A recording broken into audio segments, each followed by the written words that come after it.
তো অনেকদিন পরে আপনি মনোনয়নপত্র প্রার্থীর সঙ্গে আসবেন। আপনাদের প্রার্থী হয়েছে দীর্ঘদিন পরে আপনাকে মানে আবার দেখা গেল। আমি আপত্তি করলাম। আমি যেদিন হেরেছি 2009 সালে, সেই দিন বিকেল থেকে বেরিয়েছি, ঘরে ঢুকি। প্রতিদিন সকাল বিকেল বেরোয়, লোকের মধ্যেই থাকে প্রতিদিন। মানে হেরে যাওয়ার পর আমি যে খুব লজ্জিত ওরকম না, আমি সেই দিনই বিকেল বেলা বেরিয়ে।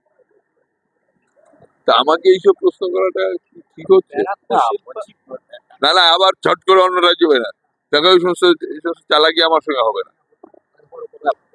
ঝট করে ব্যারাকপুর শিল্পাঞ্চলে তুমি আপনি তো অর্জুন সিং আপনার কাছে আশীর্বাদ দিতে গেছিলেন, পার্থক্য গেছে, আপনি তাদের আশীর্বাদ দেবদূত এসেছিল। তাদেরকে আশীর্বাদ করা এক জিনিস, আর সবাইকেই বলেছি যে আমার ক্যান্ডিডেট আছে।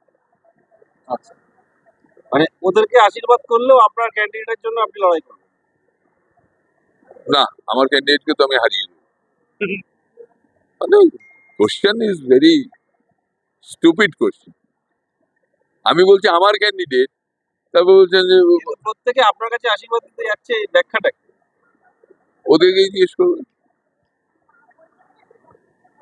ওদেরকে জিজ্ঞেস করবেন, এবং ওদেরকেই তো জিজ্ঞেস করা উচিত, আমায় কেন জিজ্ঞাসা করবেন? আপনার সঙ্গে অর্জুন সিং এর সবাই বলছে, শোনা যাচ্ছে যে মামা ভাগের সম্পর্ক।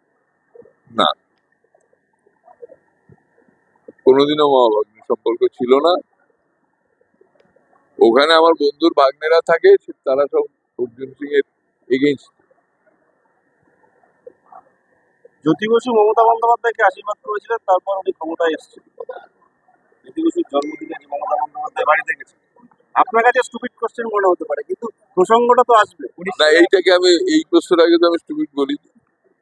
19 সালে আপনি অর্জুনকে, আপনি যেটা বললেন এটাকে কি আমি স্টুপিড বললাম? বেশ, এই ব্যাখ্যাটা কি হবে? ও মমতা ব্যানার্জি জ্যোতিগুরুর আশীর্বাদ নিয়ে মুখ্যমন্ত্রী হয়েছে, নিয়েছিলেন তো? সেটা আপনার কাছে ব্যাখ্যা হতে পারে, আমার কাছে ব্যাখ্যা গ্রহণযোগ্য ব্যাখ্যা। আবার আপনি অর্জুনকেও আশীর্বাদ করছেন, অর্জুন সিং ও পার্থক্য করি না। দুজনকেই করেছেন। মানে আপনি তো মানে একদিকে যেতে চাইছেন যে মানে পার্থ তো সবার আগে। ব্যারাকপুর শিল্পাঞ্চলের রাজনীতিতে আপনি এখনো অপ্রাসঙ্গিক মনে করছেন? অপ্রাসঙ্গিক? প্রাসঙ্গিক, অপ্রাসঙ্গিক বললো? আপনার ব্যক্তিত্বের কাছে ইয়ে হয়ে যাচ্ছে। না, সেটা প্রাসঙ্গিক। আমি যখন রাজনীতি করি এখন, স্বভাবতই ব্যারাকপুর শিল্পাঞ্চল বলে যে একটা মুখস্থ লব্জ আছে, এইটা একটু কারেক্ট করতে হবে। শিল্পাঞ্চল সহ ব্যারাকপুর,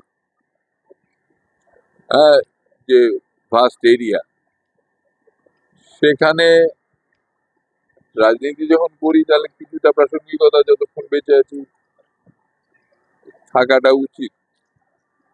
এখন আমি জানি না সত্যি আছে কিনা, সেটা আমার জানা নেই, সেটা আপনারা বলতে পারেন। আমার লাস্ট প্রশ্ন, যারা আপনার আশীর্বাদ দিতে যাচ্ছে, আপনি আশীর্বাদ করছেন যাদের, বিজেপি এবং তৃণমূল, তারাই আবার তাদের রাজনৈতিক ক্যাম্পেইনে বলছে আপনার সাংসদ পদ থাকাকালীন সব থেকে বেশি কারখানা বন্ধ আছে।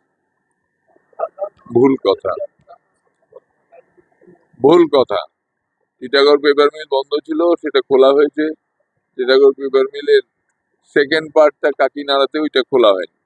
1 নম্বরটা খোলা হয়েছে, 3 নম্বরটা কটকে বিক্রি হয়ে গেছে আগেই, বার্ড হিলজার্স তারাই বেঁচে দিয়েছে। তা এখন এই টিটাগড় পেপার মিল যদি খোলা থাকতো অ্যাজ ইট ইজ, তাহলে সেখানে কাজ করতে হচ্ছে 2000 লোক। এখন ওখানে টিটাগড় ওয়াগন ফ্যাক্টরি তৈরি করা হয়েছে আমার আমলে, এবং আমার সাহায্য সহযোগিতায়, আমি এটা জোর দিয়ে বলছি। তার ফলে ওখানে এখন কাজ করে হচ্ছে প্রায় 3500 লোক। তাহলে কি রেজাল্ট কি দাঁড়ালো? রেজাল্ট কি দাঁড়ালো যে আমি বন্ধ করে দিচ্ছি সব? ওরা প্রচারে এগুলোই বলছে। না না, প্রচারে তো বলছে যে আমাদের 45,000 লোক মারা গেছে, প্রচারে বলছে।